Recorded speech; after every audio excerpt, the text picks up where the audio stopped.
C'est quand même sidérant de se rappeler qu'il y a à peine 10 ans, la Russie organisait pour l'ONU un sommet de la lutte anticorruption à Saint-Pétersbourg.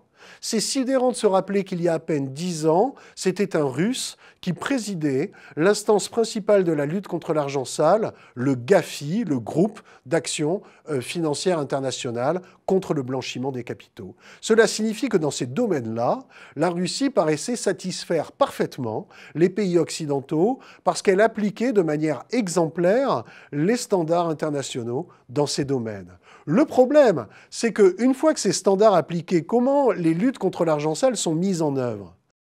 En France, par exemple, que la corruption, c'est la déviance par rapport à une norme. C'est quelqu'un qui transgresse une loi. En Russie, la corruption, c'est un privilège qui est octroyé par quelqu'un à qui vous êtes redevable ensuite. C'est-à-dire que la corruption, c'est l'accès tout à coup à une position qui vous permet d'en tirer profit d'un point de vue licite et illicite. Et ça fait système. C'est-à-dire qu'à partir du moment où la corruption n'est pas une déviance par rapport à une norme, mais un privilège, on entre là du coup dans une sorte de système d'allégeance qui fait que votre position, vous la devez toujours à quelqu'un.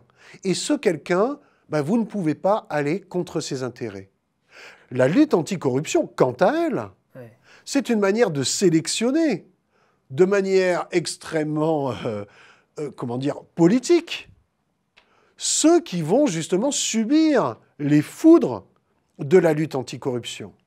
C'est une arme politique. Et c'est une arme politique d'autant plus performante qu'elle s'appuie sur une forte légitimité populaire.